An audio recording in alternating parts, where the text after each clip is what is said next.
querida, que a graça e a paz de Jesus esteja com seu coração. Estamos de volta com o nosso motivacional, nosso devocional, e é muito bom estarmos juntos na presença de Deus. Que o Senhor continue falando aos nossos corações e nos abençoando para a sua glória, para o seu louvor, para a sua exaltação. Nós já oramos nesta manhã, nós vamos ler a palavra de Deus aí no Evangelho de Jesus, conforme escreveu João. E nós vamos ler no capítulo de número 12. João, capítulo de número 12. Nós vamos ler aí, João, capítulo de número 12. E eu quero ler o verso de número 27. Eu vou continuar a nossa jornada, tá bom? Falando dentro da temática, reencontrando a alma depois das perdas. A terceira reflexão dessa jornada que a gente está fazendo, reencontrando a alma depois das perdas. E eu quero observar com você aí. Verso de número 25 de João, capítulo 12 em diante, diz assim. João, capítulo 12, verso de número 25 em diante. Nós vamos ler do verso 25 até o versículo de número 30. Diz assim: quem ama a sua vida, perdê-la-á. E quem neste mundo odeia a sua vida ou aborrece a sua vida, guardá-la-á para a vida eterna. Se alguém me serve, siga-me. E onde eu estiver, ali estará também o meu servo. E se alguém me servir, meu Pai o honrará. Agora a minha alma está perturbada. E que direi eu? Pai, salva-me desta hora, mas para isto vim a esta hora. Pai, glorifica o teu nome. Então veio uma voz do céu que dizia: já o tenho glorificado, e outra vez o glorificarei. Ora, a multidão que ali estava e que a ouvira, dizia que havia sido um trovão. Outros diziam: um anjo me falou. Respondeu Jesus e disse: não veio esta voz por amor de mim, mas por amor de vós. Não veio esta voz por amor de mim, mas por amor de vós. Veja o verso de número 32, diz assim: e eu, quando for levantado da terra, todos atrairei a mim. Quais eram as certezas que estavam bem presentes no coração de Jesus nos seus 3 anos e meio de ministério, onde ele trabalhou com seu colégio apostólico, ensinando esses discípulos tudo o que eles precisavam saber para prosseguir no seu trajeto, na sua caminhada e no seu caminho? Primeiro que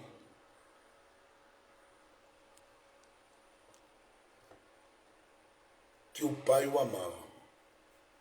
Isso ele caminhou com essa certeza o tempo todo. Desde o seu batismo ao momento da transfiguração e a este momento aqui. Jesus caminhou certo de que o Pai o amava.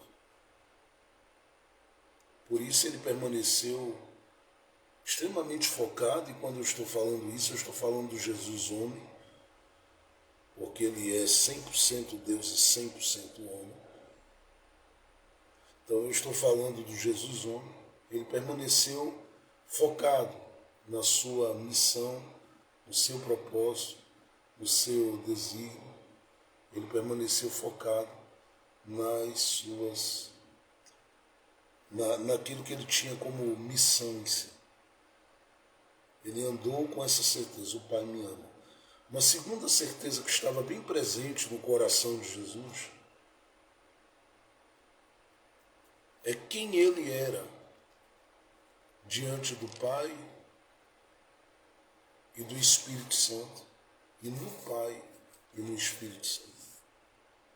Quando eu digo isso, é porque ele, na sua dispensação, se permite ser regido como homem pelo Espírito Santo.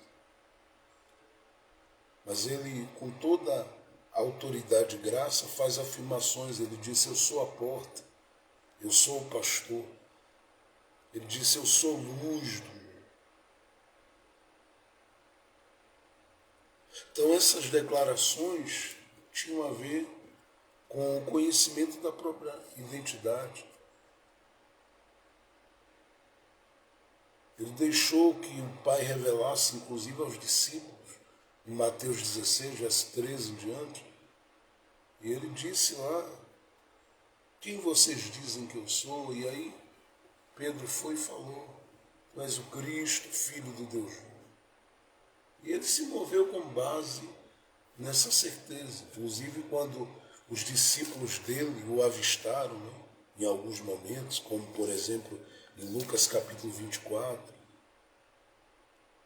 em Lucas capítulo 24, quando os discípulos estavam trancados, né, depois que o corpo de Jesus havia sumido da sepultura, porque ele tinha ressuscitado, eles ficaram olhando, dizendo: é um fantasma que está aqui.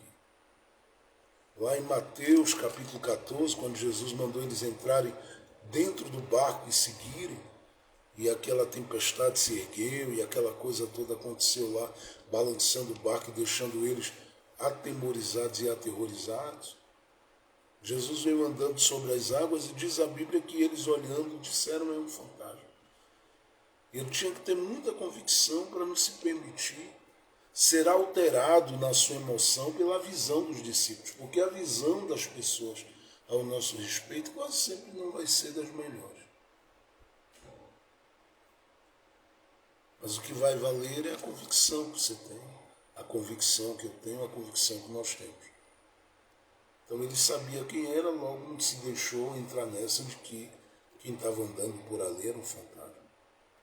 Aquilo não gerou nenhuma crise de identidade a Jesus, porque era a opinião dos outros, e quase sempre há algumas pessoas que dizem a opinião de A, de B, de C, de E, de F, de G, acabou mexendo comigo.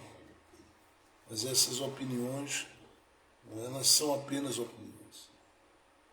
O que vale mesmo é o que o Senhor já plantou em você de certeza quem você é. Uma outra certeza que nós percebemos em Jesus é quanto ao tempo. Por exemplo, lá no capítulo 2 de João, quando o vinho acabou naquela festa e Maria chegou para dialogar com ele, ele disse: não é chegada a minha hora. Isso porque ele passou durante todo o seu trajeto e todo o seu tempo de ministério focado nisso, no tempo. E ele deixou esse ensinamento para a vida de cada um de nós, para que a gente pudesse em si atentar muito bem para o tempo que a gente vive e para o tempo que a gente tem disponível no nosso dia a dia. Então Jesus vai e diz claramente aos discípulos dele, por exemplo, em Mateus 6, não vos inquieteis com coisa alguma. Sabei que o Pai cuida, deixe a ansiedade de lado e essas coisas todas que rouba de vocês, em outras palavras, é claro, estou contextualizando, rouba de vocês a tranquilidade, a paz e o tempo. Vivam. Aproveitem o tempo.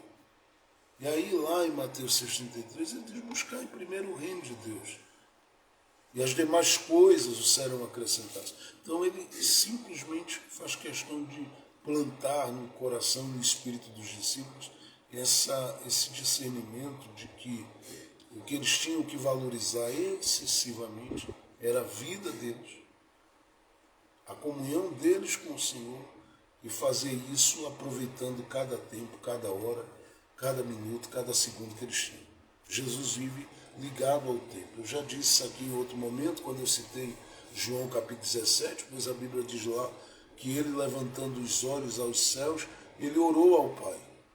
E na oração que Jesus fez, que é a oração sacerdotal, intercedendo por seus discípulos, a Bíblia diz que ele falou com o Pai que era chegada a hora. Ora, ele disse para Maria que não era chegada a hora quando estava ali em João capítulo 2. Agora ora ao Pai dizendo é chegada a hora, porque do começo ao fim do seu ministério ele está ligado com o tempo. E ele sabe aproveitar o tempo. Ele aproveita o tempo para, em Lucas 5, se assentar à mesa com pessoas que eram carentes. Ele aproveita o tempo em Marcos capítulo de número 2 para estar em casa, junto dos familiares. Ele aproveita o tempo para ensinar. Mateus 5, verso 1, 2.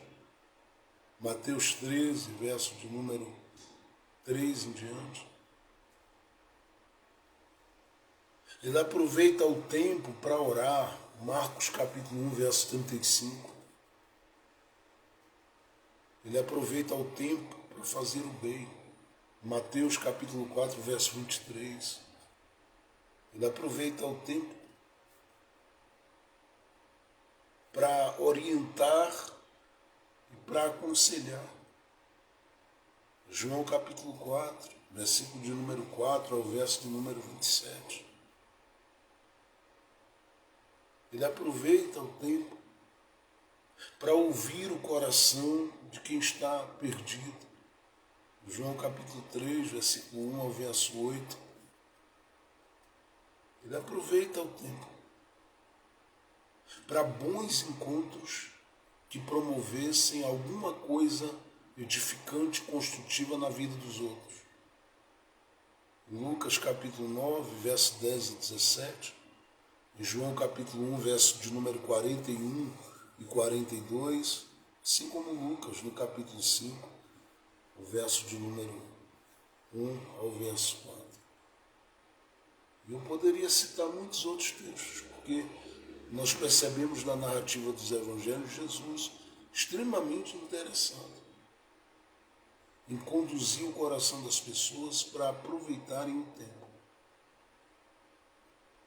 Inclusive, ele era tão ligado com o tempo que em Lucas, no capítulo 4, quando ele estava ali com 12 anos na sinagoga e leu o rolo do livro do profeta Isaías, algo que tinha sido proferido aí há uns 700 anos atrás, antes dele, ele vai e diz, hoje se cumpre.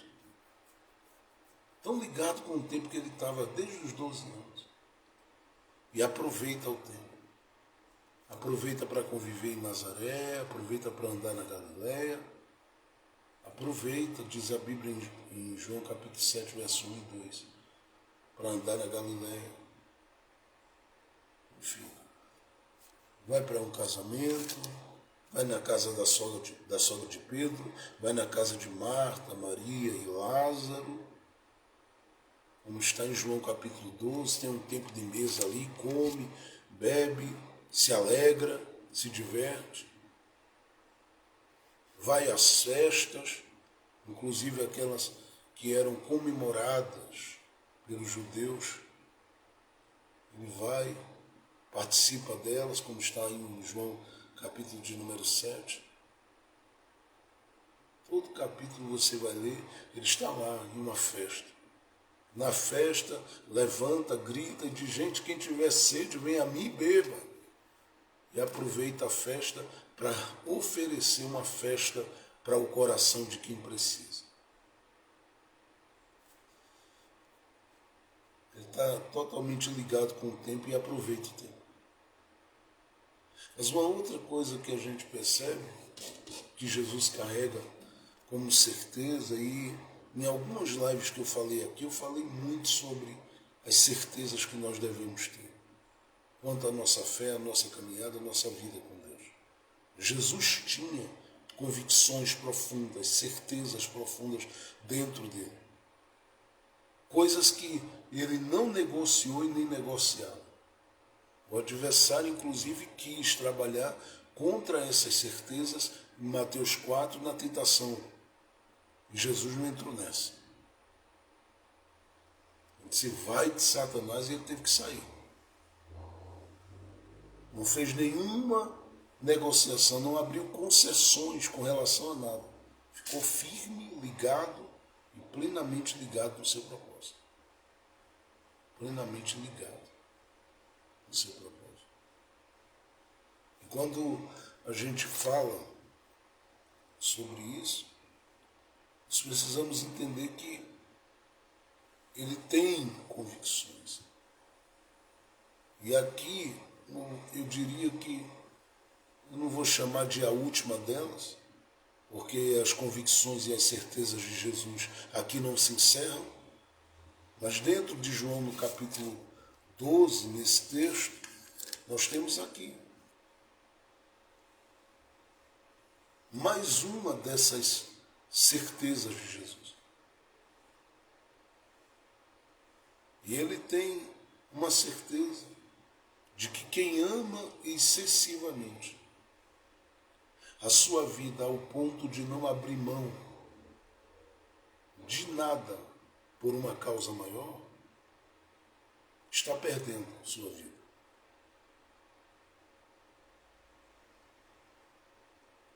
E aí ele diz que aquele que perde, este acabará ganhando. E aí quem olha para Jesus falando sobre isso, dentro do contexto e do chão sangrento no qual eles vivem, aqueles dias sob o império e o domínio romano, é de assustar. Porque o Espírito Santo em si não estava na multidão, descortinando tudo. Se os discípulos de Jesus que andavam com ele tinham uma dificuldade, às vezes, de assimilar o que Jesus ensinava, imagine a multidão que vai ali só pelos milagres, vai atrás dos milagres. Ele tinha dificuldade. Então tem gente olhando dizendo, que história é essa de perder a vida? Assim como teve gente que ouviu Jesus dizer, quem não comer da minha carne e não beber do meu sangue, não tem parte, não pode, não tem acesso, não vive essa conexão com o Rei. E teve gente que foi embora na hora. E disse, que discurso duro. E saiu dali e foi embora. Talvez até foi sem entender nada. Aqui tem gente assim, olhando, dizendo, não estou entendendo isso aí. Esse negócio de perder. E aí, hoje eu entendo. Tem a ver com o perder por uma causa maior. Porque a gente toma aqui esse texto e fala que há uma renúncia, há decisões a serem tomadas quanto ao andar com Jesus, viver com Jesus, respirar Jesus, enfim. Mas também nós podemos perceber a partir do texto que tem a ver com esse morrer por algo maior, ou perder por algo maior. E aí ele diz que quem não perder, não ganha. Quem pensa estar ganhando, está perdendo. E quem pensa estar perdendo, está ganhando. Ganhando em quê? Ganhando o quê? Seria a pergunta de todo mundo. Só que Jesus não vai falar sobre o quê, mas ele está dizendo claramente que está ganhando. E aí alguém olhando e o que a gente ganha? Então ele vai largar aqui uma palavra tremenda, porque ele diz, olha, é o seguinte, quem está perdendo porque ama a sua vida, excessivamente ao ponto de não abrir mão dela, nem de nada, por algo maior, está perdido. Está perdendo vida. Perdendo vida. Agora, aquele que perde para ganhar, Jesus está dizendo aí, este é o que aborrece a própria vida, porque a vida vai dizer para ele, mas você precisa valorizar isso, mais isso, mais isso, e priorizar isso, mais isso, mais isso, então agarre-se aí, viva a sua vida, e ele diz, não, tudo isto aqui é bom, mas isto não se compara ao que me chama para abrir mão, para me colocar posicionado, para estar diante de. Então ele decide estar, fixar e ficar. Com esta ideia de que está abrindo mão, não para ter apenas uma hora ou um momento, mas para ter vida eterna. E aí Jesus diz, isso aqui é uma certeza que eu tenho, é que quem perde, ganha. Por quê? Porque ligado a este estão duas palavras. Primeiro, vida eterna. Segundo, ele diz no verso 26, se alguém me serve, siga-me.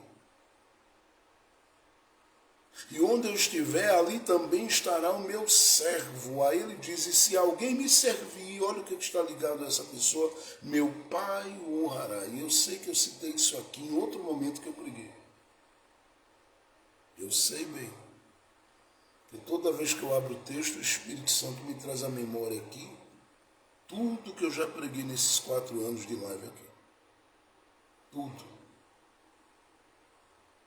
Ele diz, meu Pai o honrará.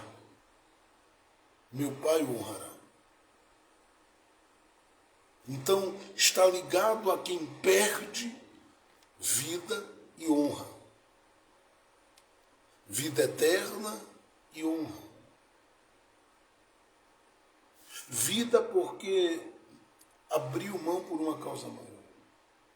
Honra porque ao abrir mão por uma causa maior, decidiu entregar-se a essa causa como quem serve, serve em amor.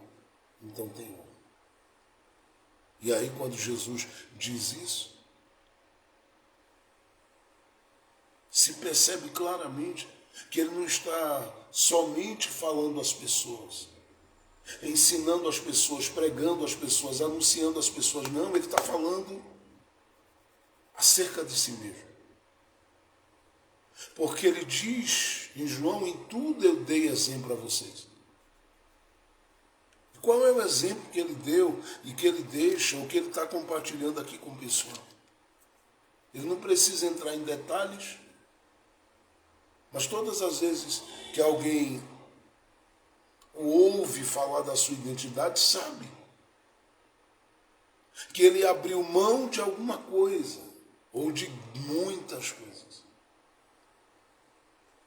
para estar como quem perde para ganhar.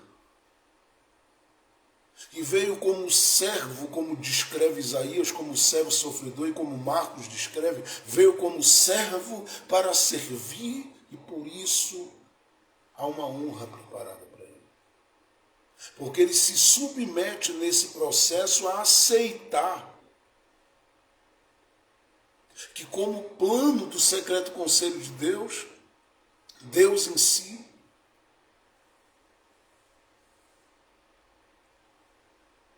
se vista de uma forma humana, tenha fome, sede. Quando eu digo Deus em si, é o Jesus homem, 100% homem, mas também 100% Deus. Ele abre mão, se rende, se entrega, se lança para sentir fome, sede, ao mesmo tempo que tem poder e autoridade para repreender o vento, o mar, a tempestade ou o que se levante. E tudo isso ele o faz com um objetivo: fazer com que todo mundo entenda que não há quem venha a perder para não ganhar com o Pai. Ganha vida, ganha honra. Quando eu estou falando disso, eu me lembro bem das palavras do apóstolo Paulo em Filipenses, no capítulo 2, o verso 6 a 9. Paulo diz que ele, sendo Deus, não teve por usurpação ser igual a Deus. Antes, aniquilou-se a si mesmo.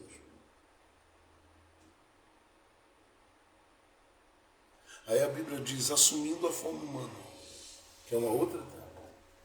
Porque primeiro Paulo fala da decisão dele. Ele decidiu abrir mão. Imagine você ver um rei num trono, vestido com vestes reais, com coroa, em glória extraordinária. E ele vai tirando seu manto, tirando sua coroa, tirando tudo que ele tem de valores, e deixando tudo de lado, e de repente vai e coloca uma roupinha simples, humilde, sai de dentro do palácio e vai pelas ruas andando, dizendo, eu sou um como vocês. Ora, ele não é um como a gente, mas ele se fez um como a gente. Para sentir o que a gente sente, para chorar o que a gente chora, para sofrer o que a gente sofre, para ter os dias que a gente tem de estresse, de raiva, de revolta e de vontade de chutar tudo para o ar, e para ter aqueles dias também de risos e alegrias que a gente acaba tendo em muitos momentos da vida também. O rei deixou o palácio, o rei deixou o manto, o rei deixou a coroa, o rei deixou a sua glória. E disse, eu vou andar entre os carentes, necessitados e mendigos da terra. E ao fazer isso, dá um grito, dizendo, querem ver o rosto de Deus? Olha aqui. Querem ver o rosto do Pai? Olha aí. Alguém disse a ele, foi um dos seus discípulos, em João 14, mostra-nos o Pai. Ele disse, eu estou há tanto tempo com você e você não viu nada ainda. Porque, na verdade, se pensa que precisa sempre ter uma experiência de subir ao monte da transfiguração e da glória para ver. Jesus diz, não, gente, é aqui embaixo. É no dia a dia. Converse, fale, ore, e eu estou por aqui.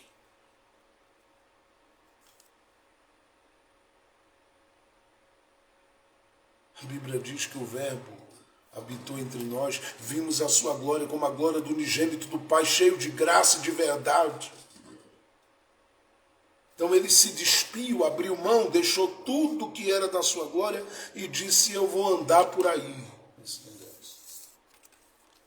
Andar por aí. Aí ele veio andar. Cheio dessas convicções que eu estou falando. Cheio dessas certezas que eu estou falando. Aí entre elas, ele vem entendendo que quem perde, ganha. Que quem serve é honrado. E ele entende que quem fixa os olhos no propósito e na missão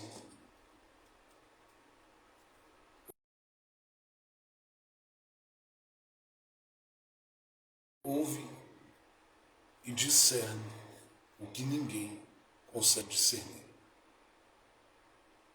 Agora, é interessante que ele está carregado dessas certezas e dessas convicções. Preste atenção, porque eu estou dentro da temática que eu falei. Reencontrando a alma depois das perdas. E é isso que está acontecendo. Porque quando eu estou falando dele se despindo, ele está deixando tudo para trás. Se você olhar comigo no Evangelho de João, no capítulo de número 17, eu vou ler aqui rapidamente. O texto diz que na oração sacerdotal Jesus proferiu estas palavras. Olha as palavras de Jesus. Verso número 5. Agora glorifica-me tu, ó Pai, junto de ti mesmo, com aquela glória, marque isso na sua Bíblia, aquela glória que tinha contigo, a qual ele se despiu, abriu mão, antes que o mundo existisse. Ele é Deus. E no princípio de tudo ele já estava lá. E ele deixa claro, Pai, aquela glória que eu tinha contigo. Veja que ele não diz assim, há 33 anos e meio atrás. Por que ele não diz isso? Aquela glória que eu tinha há 33 anos e meio atrás. Ele está perto da cruz aqui, ele sabe que são as últimas semanas e os últimos momentos dele com o discípulo, e aqui, principalmente, ele está a um passo da cruz. Ele poderia ter dito, aquela glória que eu tinha há 33 anos e meio atrás, por que ele não diz isso? Porque o plano não foi estabelecido há 33 anos e meio atrás. O plano havia sido estabelecido na eternidade passada. Apocalipse 13 diz que ele é o cordeiro que foi morto antes da fundação do mundo.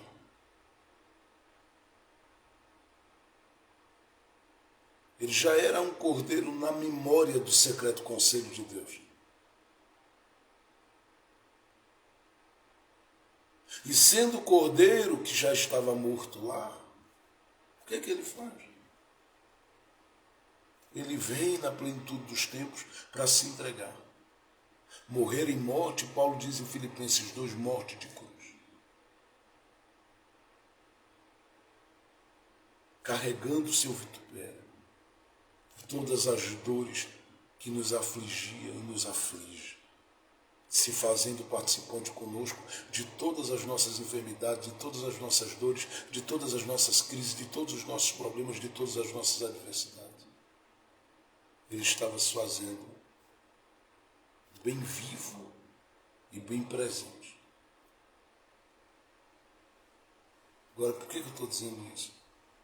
Porque ele diz claramente aquela glória que eu tive contigo, não há 33 anos e meio atrás, mas nessa eternidade, onde esse plano redentor, este plano da redenção, este plano de salvação foi estabelecido. Leia depois Efésios capítulo 1, todo. Aquela glória que eu tive.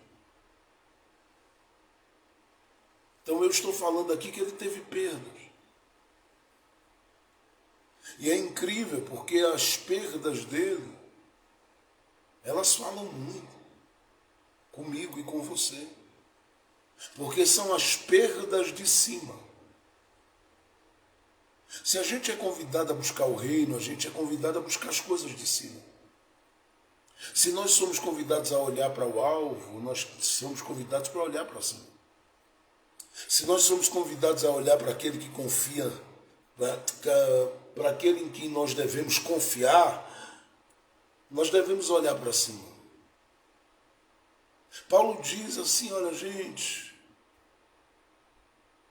sigam aí para a carreira que está proposta. Não é só futuro. Tem a ver com as coisas de cima. E ele diz, buscar as coisas de cima. A questão é que ele aqui está dizendo aquela glória que eu tive. A glória que não está plenamente aqui. A glória que não está revelada totalmente aqui. A glória da qual eu me despi. Embora João diz no capítulo 1, verso 14, vimos a sua glória.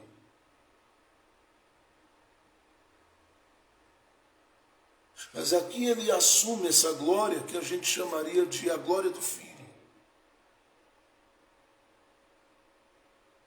A gente sabe a glória do Pai, a glória do Filho, a glória do Espírito Santo, e nós diríamos que existe também a glória da igreja.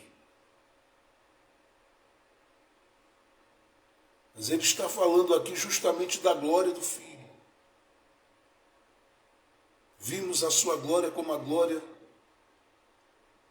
como unigênito, do unigênito do Pai, ou como a glória daquele que é o unigênito do Pai, o único Filho do Pai, cheio de graça e de verdade.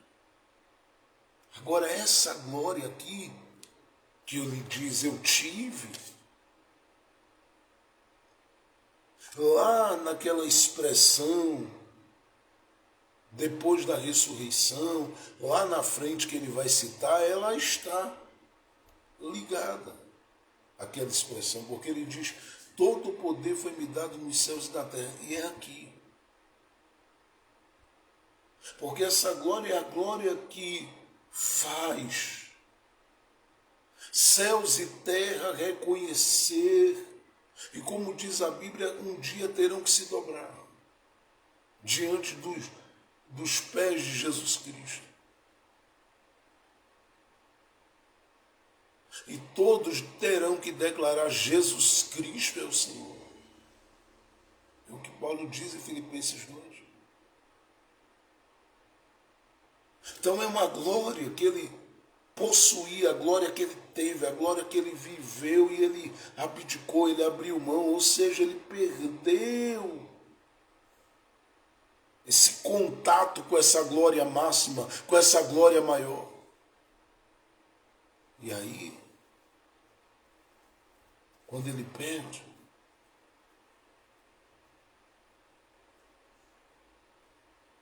ele vem aqui e passa por momentos, como diz em João capítulo 11, verso 35, Jesus chorou, momentos que ele chora. Ele olha para Jerusalém, diz a Bíblia que ele abre a boca e diz, Jerusalém, Jerusalém, tu que matas os teus profetas, quantas vezes, quantas vezes, quantas vezes. E ao falar, ele chora. Com aquela glória que ele teve com o Pai no início de tudo, antes de tudo ser criado. Não, ele não estaria as lágrimas caindo assim. Ele é uma pessoa, ele tem sentimentos, mas eu estou falando dessa forma humana aqui. Ele não falaria de aflições como algo realmente que dói. Não, com aquela glória. Ele não estaria em Mateus capítulo 26, no Getsemane, dizendo, a minha alma está angustiada até a morte. Porque as perdas fazem com que a alma vá se perdendo. Agora é lindo como ele nos ensina como reencontrar a alma, tendo a certeza que houve perdas e perdas grandiosas, porque ele diz a perda da vida para ganhar, a perda da vida para ganhar. Ele diz servir para ter honra. Então ele para diante de todo mundo e está dizendo, eu não estou falando apenas com vocês, estou dando um testemunho, eu perdi para ganhar. Eu estou servindo para que haja honra. Está dando exemplo aqui e dizendo a todo mundo, nesse processo das perdas, a alma vai querer se perder.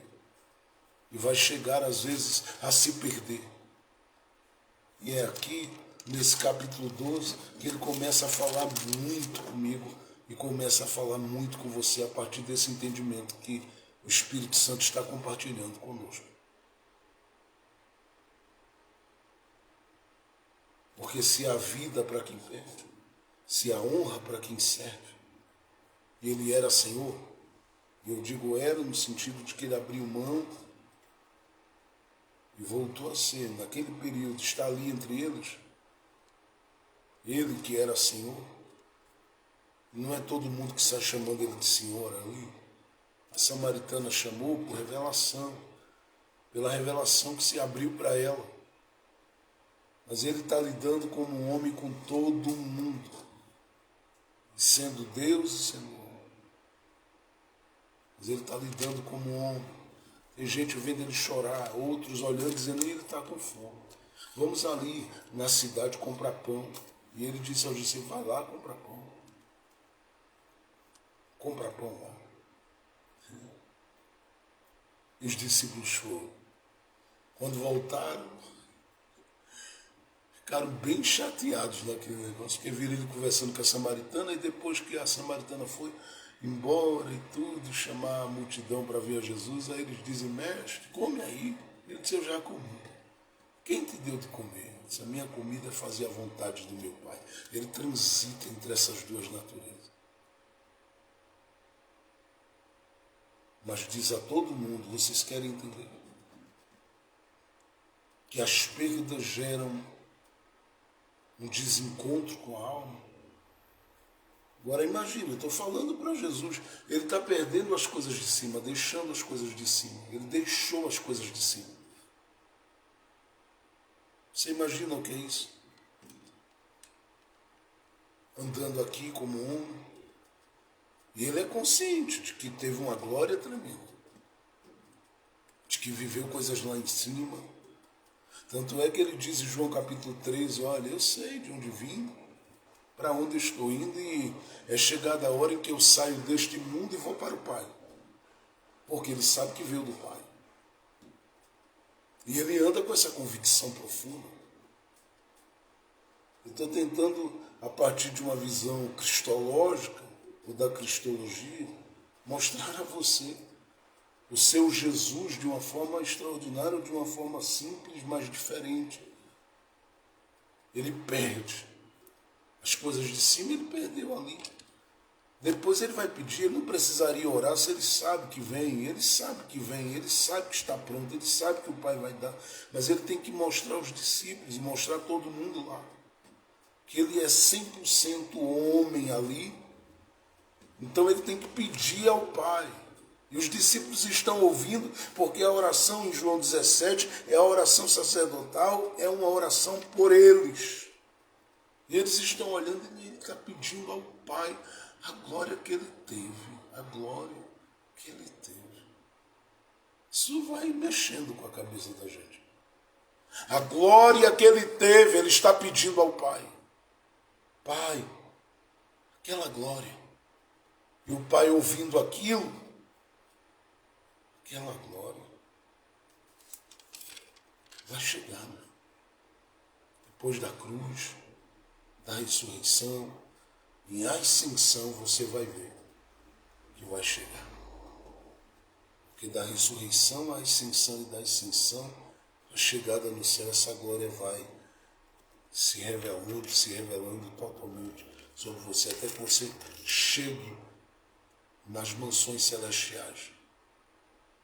Quando chegar lá, que é o caso de Jesus naqueles dias, quando ele estava chegando lá, ele vai viver, diz o escritor aos Hebreus, 2 coroações. E esta glória maciça e possante vai voltar totalmente sobre ele, se revelar totalmente nele. Eu sei que ela se revela na ressurreição. Eu sei que ela se revela nos 40 dias que Jesus esteve com os discípulos fazendo milagres. E João diz, ele fez tantos milagres que os livros do mundo inteiro não davam para conter. Alguém diria, é um império. Mas é que João diz, não deu para contar, foram muitos milagres, mas muito, muito mesmo. Ela estava, quando ele disse aos discípulos, ficar em Jerusalém, até que do alto seja revestido de poder, e a Bíblia diz que diante dos olhos dele, ele subiu aos céus. A glória estava ali. Aquela glória. Agora ele que perdeu. Olha o que ele diz no capítulo 12.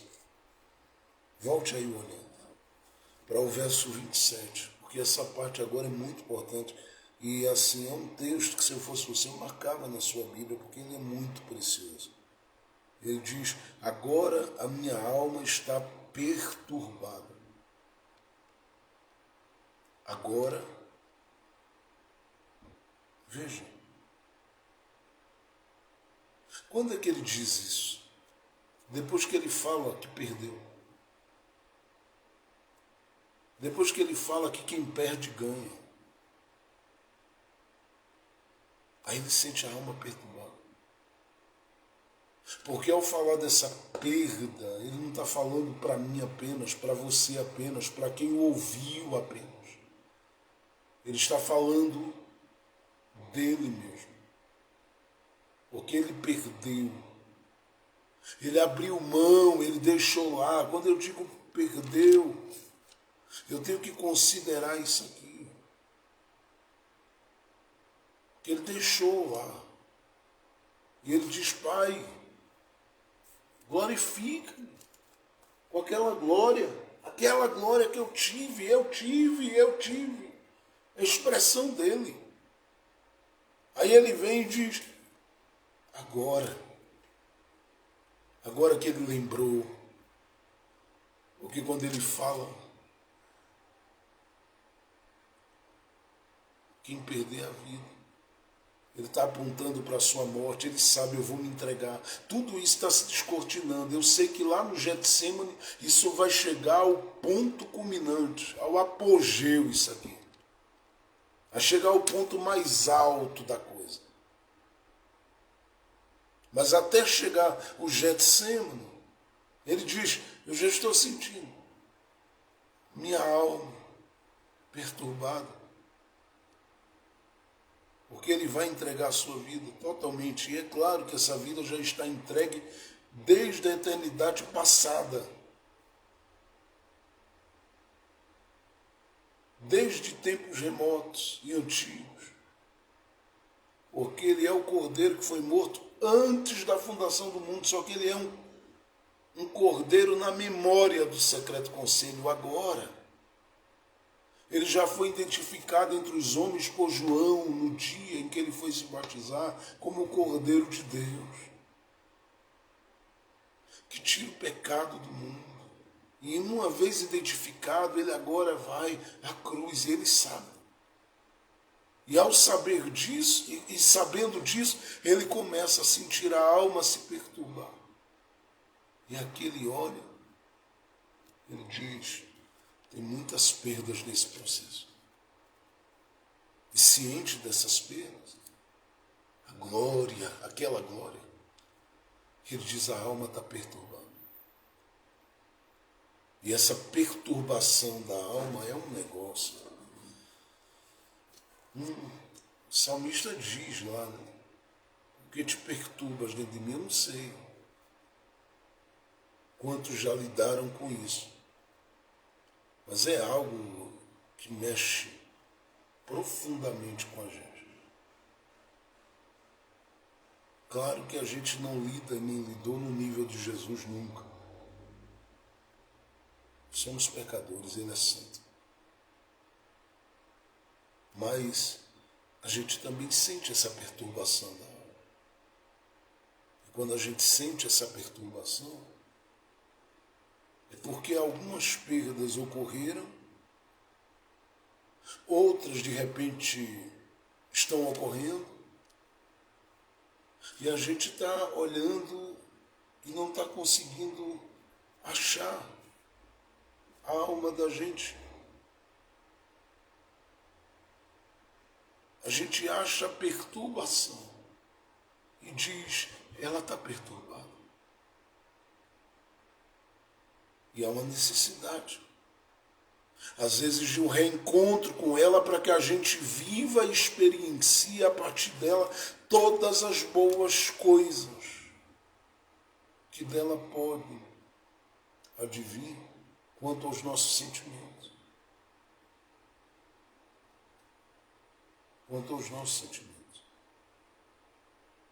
E aí eu estou falando com você, aí você vai simplesmente pensando, porque essa alma perturbada é a alma carregada de impactos sofridos pelas perdas, é a alma carregada dessas coisas todas que a gente vive nessa vida, de aflição. A gente sabe o que é isso. Quanta gente passou um dia ontem horrível, mal. Talvez nem dormiu bem, dormiu mal. Isso acontece com a gente, com todo mundo. Por isso que às vezes a gente não pode olhar para as pessoas como se elas fossem anjos. A gente tem as nossas limitações como seres humanos. Somos pecadores, falhos. Nem sempre a gente está animado, nem sempre a gente está motivado, nem sempre a gente está no fervor. Tem gente que parece que está ligado 24 horas por dia. Mas eu sei que as coisas não funcionam bem assim. Tem hora que a alma está perturbada. E é nessa perturbação que ela precisa de resgate, porque o salmista mostrou, quando ele disse lá, por que te perturbas? E o resgate para ele ali começou com um diálogo com a alma. Aqui Jesus está dizendo, eu sei que ela está. Eu sei que ela está. Está perturbada. Por quê? Porque vem situações e às vezes você olha e diz, meu Deus, eu estou aqui lutando, meu Deus, eu estou aqui batalhando, meu Deus, eu estou aqui guerreando. E aí de repente alguma coisa altera a sua vida, sua alegria, sua comunhão, sua vivência com as pessoas que você ama e que você tem o maior amor e carinho por elas e cuidado. E você olha e diz, meu Deus, por que tudo isso? Alma perturbada, preocupações com dívidas, com questões que foram enfrentadas ou que de repente vão ser enfrentadas. Aquela glória não está, e você diz, meu Deus, eu já fui mais forte, já fui mais fervoroso, já fui mais animado, já fui mais crente, já fui mais fiel, já fui mais leal. Aquela glória. Jesus ensina aqui. Se a alma dele, de um Cristo Santo, se perturbou, a alma de um Jesus Santo se perturbou. Imagine a minha alma.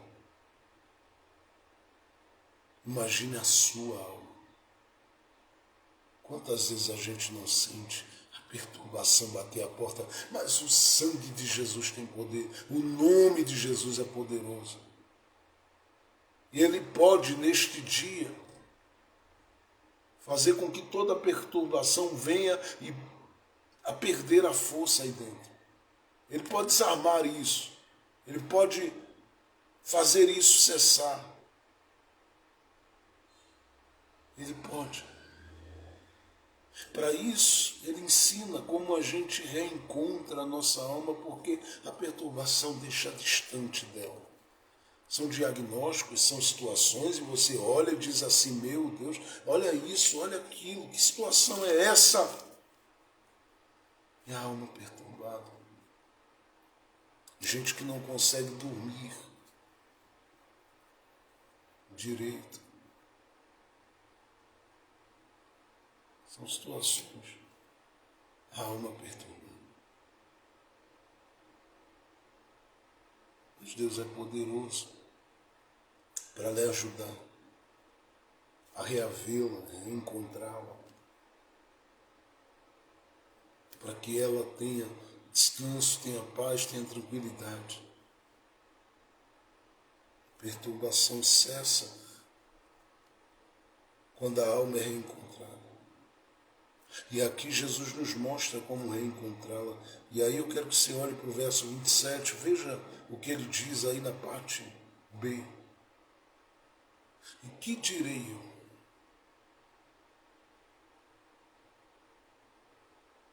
Que direi eu?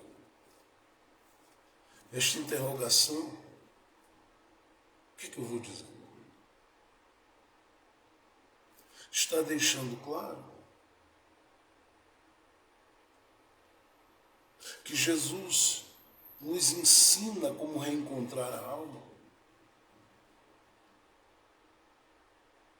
se dando o direito de reconhecer que nem sempre a gente tem o que dizer. E às vezes até tem alguma coisa a dizer.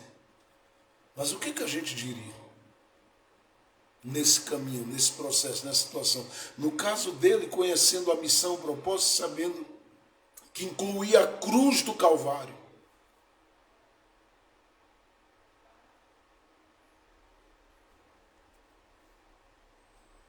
O que ele ia dizer?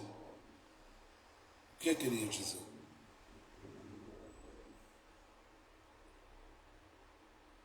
Ele, sabendo da missão, ele diz, não, o que eu vou dizer?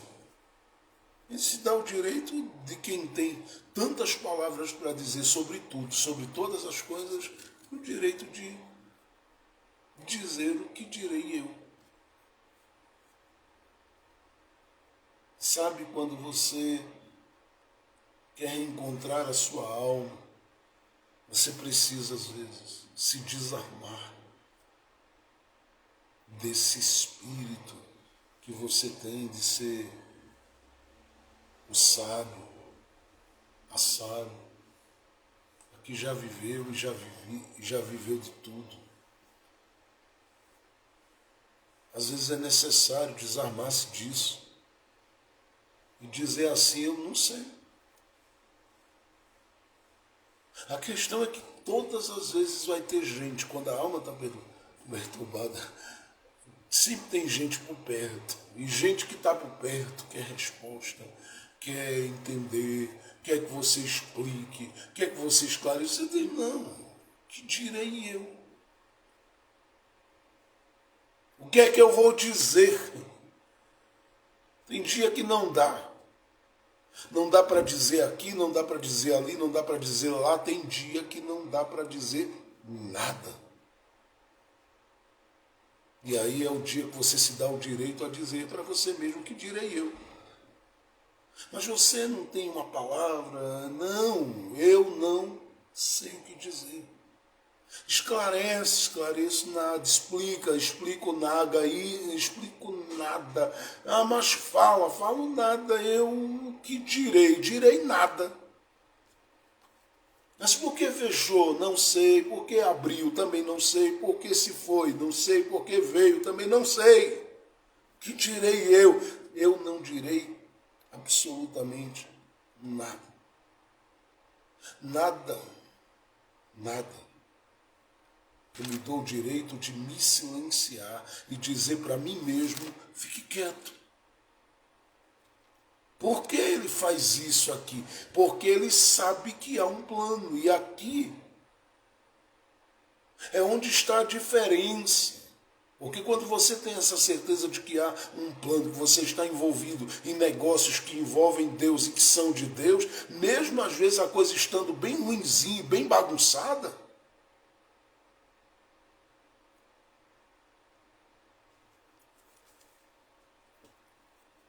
você sabe que não precisa dizer muito, porque primeiro você não vai alterar nada dizendo muito. E sabe que não precisa dizer nada, que você também não vai alterar nada dizendo nada. Você vai ficar quieto e vai dar o direito de quem estabeleceu o plano e te envolveu no plano, te colocou no plano e te disse, você é parte do plano. Disse que Jesus está ensinando isso aqui, quer achar a sua alma. Não fique em busca de respostas e explicações para tudo. Está doendo, complicado, bagunçado, está difícil. As coisas estão marcadas por processos e mais processos, envolve enfermidade, envolve tristeza, envolve perdas, envolve portas fechadas, envolve tanta coisa, que direi eu? Abra mão de dizer qualquer coisa, porque você vai achar a sua alma descansando no que já está estabelecido. Você vai achar a sua alma descansando no que já está determinado. Eu estou dentro de um plano e esse plano não vai falhar. Eu estou dentro de um plano e neste plano Deus estabeleceu promessas e essas promessas não cairão por terra. Eu estou dentro de um plano e este plano vai ser executado para a glória de Deus na minha existência e na minha vida. Eu estou dentro de um plano e por mais que a coisa esteja complexa, difícil e a vontade é de sumir, de desaparecer, de arrancar tudo para o lado e deixar, Deus vai glorificar o nome dele neste plano. Algo vai aparecer, algo vai acontecer. O Senhor há de se revelar, de se mostrar. Este plano há de se mostrar. E Deus vai revelar o que ele tem. Deus vai revelar o que ele tem. Deus vai revelar o que ele tem. As coisas vão acontecer, as coisas vão se realizar, as coisas vão se concretizar, as coisas vão se estabelecer. Ele vai revelar o que ele tem.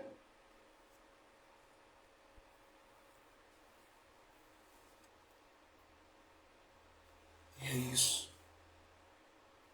É aqui que começa a coisa, porque nesse que direi eu,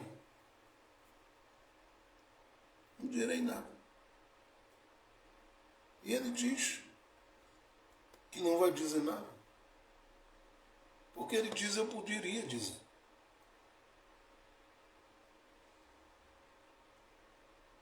Mas não sou daqueles que deixam os interesses de Deus em segundo plano por causa dos meus momentos de inquietude. O que é que ele faz? O texto diz que ele diz para si mesmo, que direi eu? Aí ele diz, Pai, salva-me desta hora. Ele diz, não vou dizer isso.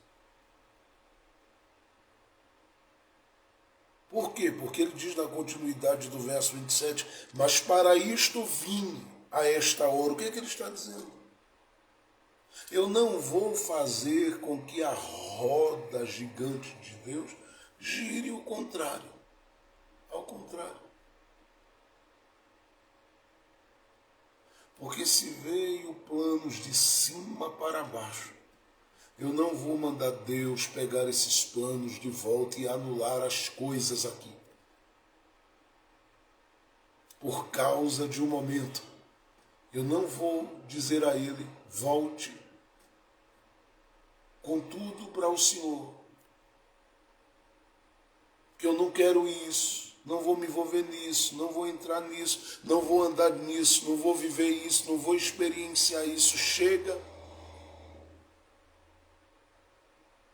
Não. Ele diz, eu vou dizer lá, Pai, salva-me desta hora. Pai, salva-me desta hora. Alguém diz que isso aqui é a oração que Jesus decidiu não fazer. Era uma oração que ele tinha direito, ele podia, mas ele disse, não quero. É a oração que Jesus decidiu não fazer. Um bom tema de mensagem. A oração que Jesus decidiu não fazer. A oração que diz, Deus, pare com o que o Senhor está fazendo na minha vida. E guarde seus planos. Porque os seus planos, por mais que sejam planos de um Deus soberano, eu aqui embaixo posso dizer ao Senhor, eu não quero esse negócio não. Por quê? Porque desde que eu estou envolvido com esse negócio, olha o que é que está sobrando para mim. Alma perturbada. Quero não. Jesus disse, eu não vou fazer esse tipo de oração de jeito nenhum. Por quê? Porque os momentos em si, eles podem até esconder. Quando eu não conheço os planos, o que está de bom por vir, porque todo momento de luta está trazendo alguma coisa muito boa, alguma vitória muito grande. Está trazendo algo precioso. Está trazendo algo precioso. Só que eu não sei, muitas vezes, o que é que está vindo. E aí, eu vou dizer, me salva. Salva de quê? Dos bens que virão? Porque o que é que viria no caso de Jesus? E é claro que os prêmios dele, né, são deles, méritos dele. Mas ele decidiu fazer uma coisa, e Paulo é que diz isso, decidiu compartilhar com a gente.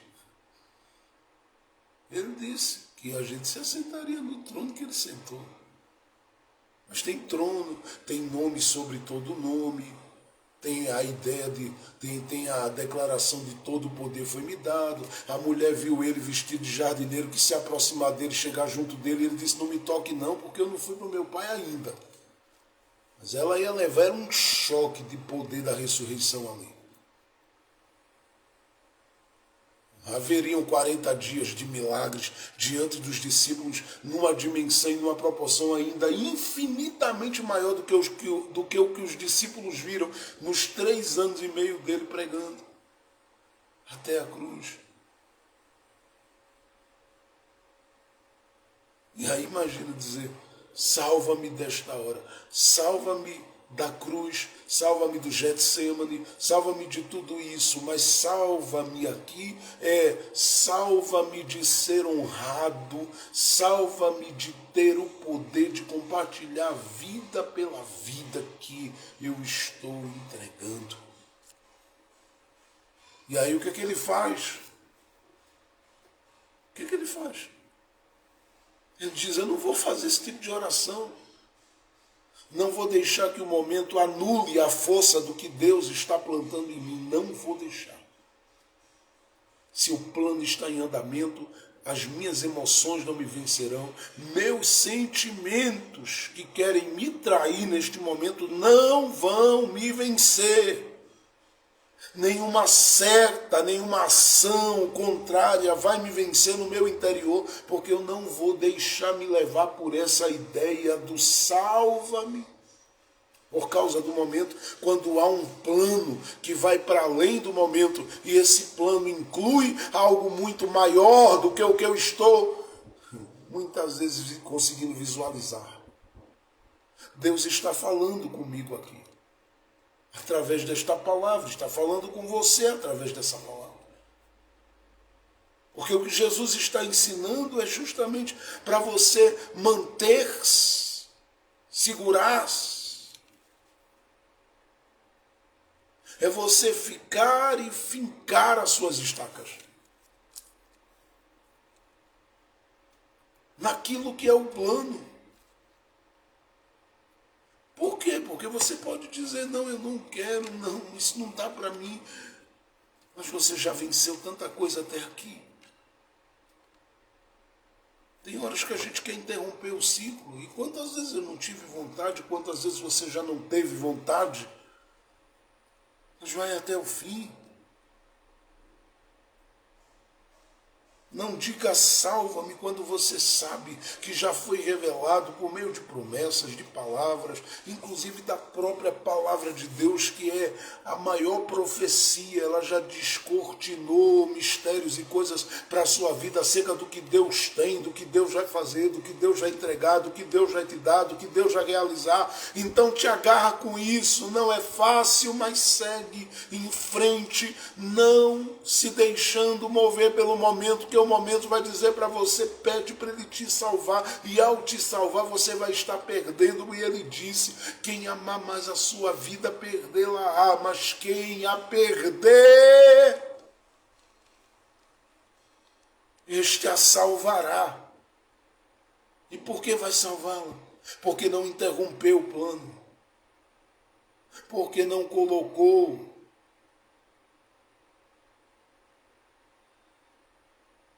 pontos de parada no caminho. porque não se deixou levar pelas circunstâncias, como se elas se assenhoreassem da sua vida e mandassem na sua vida. Não, porque o plano é maior e quem manda no plano manda na vida, e quem manda na vida manda na história, e quem manda na história manda nas circunstâncias, e quem manda nas circunstâncias manda em tudo que já está preparado.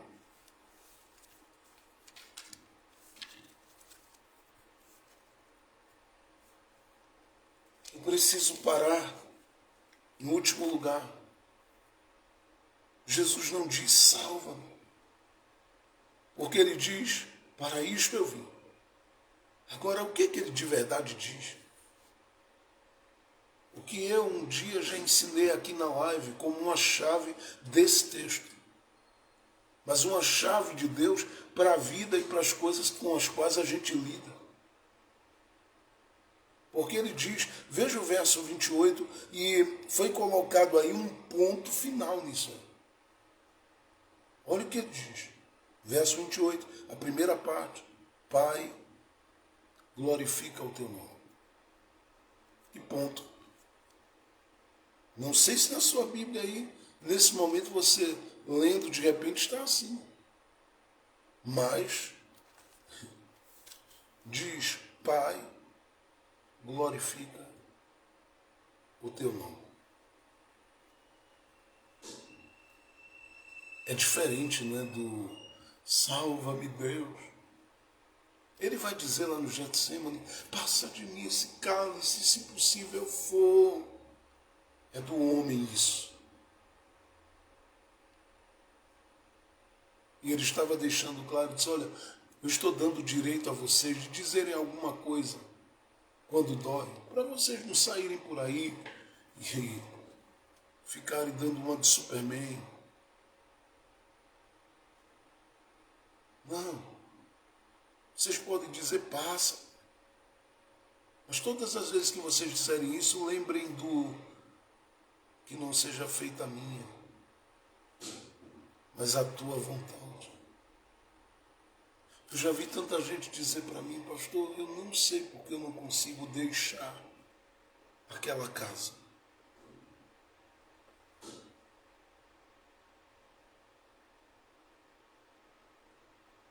E se tem uma coisa que eu pergunto geralmente a algumas pessoas que dizem para mim, eu não sei porque eu não consigo deixar ele, deixar ela, deixar aquela casa, deixar aquela família. Por que eu não consigo deixar? Eu já fiz uma pergunta a alguém, você já orou alguma vez por eles? E a pessoa diz, várias. Eu digo, pronto, aí está explicado que você não consegue deixar. Porque se você orou para o bem dele e para o bem dela, Deus ouviu a oração.